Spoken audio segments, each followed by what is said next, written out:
ಕೊಡ್ತಾ ಇದ್ದಾರೆ. ಚಪ್ಪಾಳೆ ತಟ್ಟಿ ಎಲ್ಲ. ಕಮಾನ್ ಸುರೇಶ್, ಕಮಾನ್ ಸುರೇಶ್, ಕಮಾನ್ ಸುರೇಶ್, ಕಮಾನ್ ಸುರೇಶ್. ಮಾನ್ಯ ಸಭಾಧ್ಯಕ್ಷರೇ, ಮಿಷನ್ 2 ಅಲ್ಲಿ ಕಮಾನ್ ಸುರೇಶ್ 1042 ಲಕ್ಷಗಳ ಅನುದಾನವನ್ನ ಕೊಟ್ಟಿದ್ದೀವಿ ಸಭಾಧ್ಯಕ್ಷರೇ. STP ನಿರ್ಮಾಣ ಮತ್ತೆ ಅದರ ಉನ್ನತೀಕರಣಕ್ಕೆ ಈ ಎಲ್ಲ ಕಾಮಗಾರಿಗಳನ್ನು ಕೊಟ್ಟಿದ್ದೀವಿ. KUDFC ಇಂದ ಕೊಟ್ಟಿದ್ದೀವಿ. ಅಡಿಯಲ್ಲಿ ಸಭಾಧ್ಯಕ್ಷ ಘಟಕ ಮುಖ್ಯಮಂತ್ರಿಗಳ ನಿರ್ಮಾಣ ಅಮೃತ ಅಂದಾಜು ಯೋಜನೆ ಸುಮಾರು 7 ಲಕ್ಷಗಳ ಕ್ರಿಯಾ ಯೋಜನೆಗೆ ಅನುಮೋದನೆ ಸಹ ಕೊಟ್ಟಿದ್ದೀವಿ ಸಭಾಧ್ಯಕ್ಷ. 3000 ಸದರಿ ಕಾಮಗಾರಿಯ ಟೆಂಡರ್ 85 ಕೊಟ್ಟಿದ್ದೀವಿ. ಶೇಕಡ ಅಷ್ಟು ಸಹ ಮುಗಿಸ್ತೀವಿ ಸಭಾಧ್ಯಕ್ಷ. ಮತ್ತೆ ಖರ್ಚು ಮಾಡಿದ್ದೀವಿ ಸಭಾಧ್ಯಕ್ಷ. ಅದರಲ್ಲಿ 7500 ಅನುದಾನ ಲಕ್ಷ ರೂಪಾಯಿಗಳು ಕುಡಿಯುವ ನೀರು ಅಮೃತ ನಿರ್ಮಾಣ ಯೋಜನೆ ಕಾಮಗಾರಿಗಳಿಗೆ ಹಣ ಸುಮಾರು ಅನುಮೋದನೆ ಆಗಿದೆ. 3000 ಲಕ್ಷಗಳು ಅನುಮೋದಿತ ಮೊತ್ತ 7555 ಲಕ್ಷಗಳಲ್ಲಿ ಶೇಕಡ 70,000 ಲಕ್ಷಗಳ ಖರ್ಚು ಮಾಡಿದ್ದೀವಿ ಸಭಾಧ್ಯಕ್ಷ.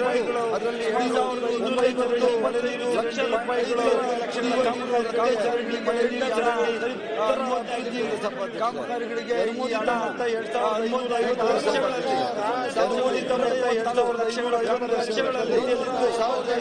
1,574 ಲಕ್ಷಗಳ ಕಾಮಗಾರಿಗಳು ಪ್ರಗತಿಯಲ್ಲಿದ್ದು 2 ಲಕ್ಷಗಳ ಕಾಮಗಾರಿಗಳು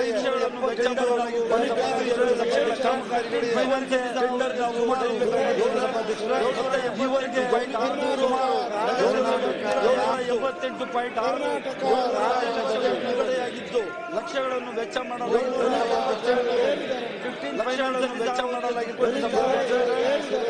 ಫೈನಾನ್ಸ್ ಕೊಟ್ಟಿದ್ದೀವಿ. ಗೌರಿ ನದಿಯವರು ಎಲ್ಲ ಮೂಲಭೂತ ಸೌಲಭ್ಯಗಳನ್ನು ಒದಗಿಸಲಾಗುತ್ತದೆ, ಲಭ್ಯ ಆಗ್ತದೆ ಸಭಾಧ್ಯಕ್ಷೆ. ಹಣದ ಯಾವುದೇ ಇನ್ನೂ ಹೆಚ್ಚಿನದಾಗಿ ಹಣದ ಲಭ್ಯತೆಗೆ ಅನುಗುಣವಾಗಿ ಕೆಲಸ ಮಾಡಲು ಹೆಚ್ಚಿನದಾಗಿ ಮಾನ್ಯ ಪುರಸಭೆಗೌಡರಿಗೆ ಕೆಲಸ ಮಾಡಿಕೊಡ್ಲಿಕ್ಕೆ ನಾನು ಸ್ವತಃ ಸಭೆ ಹೇಳ್ತೀನಿ ಸಭಾಧ್ಯಕ್ಷೆ. ಕಂಪ್ಲೀಟ್ ಮಾಡ್ತೀನಿ ಸಭಾಧ್ಯಕ್ಷೆ. ನಾನು ಕೇಳ್ತಾ ಇರುವಂತ ಒಂದು ವ್ಯವಸ್ಥೆ ವಿವರವಾಗಿ ಮಾನ್ಯ ಮಂತ್ರಿಗಳು ಕೇಳ್ತಾ ಇರುವಂತಿದ್ದಾರೆ. ವಿವರವಾಗಿ ಮಾನ್ಯ ಮಂತ್ರಿಗಳು ಮಾತ್ರ ಬಂದಿದ್ದಾರೆ. ಒಳಚರಂಡಿ ವ್ಯವಸ್ಥೆ ಇಲ್ಲ. ನಾನು ಪ್ರಸ್ತಾಪ ಮಾಡ್ತಾ ಇರೋದ್ರಲ್ಲಿ ಒಳಚರಂಡಿ ವ್ಯವಸ್ಥೆ ಇಲ್ಲ. ಒಂದು ವ್ಯವಸ್ಥಿತವಾದಂತಹ ಪ್ರತಿಷ್ಠಿತಿಗೆ ಮಟ್ಟ ವ್ಯವಸ್ಥಿತವಾದಂತಹ ಪ್ರತಿಷ್ಠಿತಿಯಾದ ಒಂದು ನಗರ ಬೆಳೀತಾ ಇದೆ. ಅದಕ್ಕೆ ಒಳಚರಂಡಿ ವ್ಯವಸ್ಥೆ ಇಲ್ಲ. ನಗರ ಬೆಳೀತಾ ಇದೆ, ಲೇಔಟ್ ಬರ್ತಾ ಇದೆ, ಬರ್ತಾ ಇದೆ. 1 ಲಕ್ಷ ಜನ ಅಲ್ಲಿ ಒಳಚರಂಡಿ ವ್ಯವಸ್ಥೆ ಇಲ್ಲದೆ ಇರೋದ್ರಿಂದ ಸೋಪ್ ಫಿಟ್ ಇಂದ ಪ್ರತಿ ಮನೆಯಿಂದ ಬಿಡ್ತಕ್ಕಂಥ ನೀರು ಅದು ನಾಲೆಗಳಿಗೆ ಹರಿತಾ ಇದೆ. ಮಳೆ ನೀರಿನ ಚರಂಡಿಗಳಿಗೆ ಹರಿತಾ ಇದೆ. ಅದರಿಂದ ಅಂತರ್ಜಲದಲ್ಲಿ ಕೂಡ ಮಾಲಿನ್ಯ ಉಂಟಾಗಿ ಮಲಿನ ಅಂತರ್ಜಲ ಆಗ್ತದೆ. ಅದರಿಂದ ದಯಮಾಡಿ ಮಾನ್ಯ ಮಂತ್ರಿಗಳೇ ಮನವಿ ಏನಂತಂದ್ರೆ ಒಳಚರಂಡಿ ವ್ಯವಸ್ಥೆಯನ್ನು ದಯಮಾಡಿ ಮಾಡಿಕೊಡಿ. ಅದಕ್ಕೋಸ್ಕರ ಒಂದು 50 ಕೋಟಿನಾದ್ರು ಬಿಡುಗಡೆ ಮಾಡಿ ನಮ್ಮ ನಗರಕ್ಕೆ ಒಳಚರಂಡಿ ವ್ಯವಸ್ಥೆ ಮಾಡಿಕೊಡಿ ಅಂತ ಮಾನ್ಯ ಮಂತ್ರಿಗಳಲ್ಲಿ ನಾನು ಮನವಿ ಮಾಡ್ಕೊತಾ ಇದ್ದೆ ಅಧ್ಯಕ್ಷರೇ. ನನ್ನ ಸಭಾಧ್ಯಕ್ಷ ಈಗಾಗಲೇ ಕುಡಿಯೋ ನೀರಿಗೆ 61 ಕೋಟಿ ರೂಪಾಯಿ ಕೊಟ್ಟಿದ್ದೀವಿ ಸಭಾಧ್ಯಕ್ಷೆ. ಮುಂದಿನ ದಿವಸಗಳಲ್ಲಿ ಚರಂಡಿಗೆ ಹಣವನ್ನು ಸಹ ಕೊಡ್ಲಿಕ್ಕೆ ಕೂತ್ಕೊಳ್ಳಿ. ನೀವು ಅವ್ರ ಕೆಲಸ ನೀವ್ಯಾಕೆ ಮಾಡ್ತೀರಿ? ನೀವು ಕೂತ್ಕೊಳ್ಳಿ, ಆಸಿಫ್ ಕೂತ್ಕೊಳ್ಳಿ. ನೀವು ಕೂತ್ಕೊಳ್ಳಿ. ನಿಮ್ಗೆ ಡಾಕ್ಟ್ರೆ ಸುಮ್ಮನೆ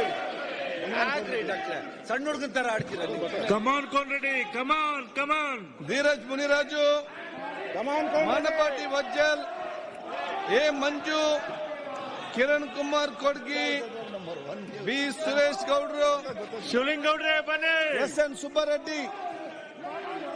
ಗಣೇಶ್ ದುರ್ವ್ಯಾಲ ಕೂತ್ಕೊಳ್ಳಿ. ನೀವು ಇವರ ಕೆಲಸ ನೀವೇ ಮಾತಾಡ್ತೀರಿ. ಜಿಲ್ಲೆಗಳಾದ ಕೋಲಾರ ಮತ್ತು ಚಿಕ್ಕಬಳ್ಳಾಪುರಕ್ಕೆ ಅಶೋಕ್ ಅವರು ಶಾಶ್ವತ ನೀರಾವರಿ ಸೌಲಭ್ಯದ ಬಗ್ಗೆ ಅಶೋಕ್ ಸನ್ಮಾನ್ಯ DK ಶಿವಕುಮಾರ್ ಸಾಹೇಬ್ ಗಮನ ಸೆಳೆದಿದ್ದೆ. ಸಾಹೇಬ್ರೆ, ಮಾನ್ಯ ಸಚಿವರು ಉತ್ತರವನ್ನು ನೀಟಾಗಿ ಕೊಟ್ಟಿದ್ದಾರೆ. ಉತ್ತರ ಸರಿಯಾಗಿದೆ. ಇನ್ನೇನು ಬೇರೆ ಆಕ್ಷೇಪ ಇಲ್ಲ ಸಭಾಧ್ಯಕ್ಷ. ಉತ್ತರ ಸರಿಯಾಗಿದೆ.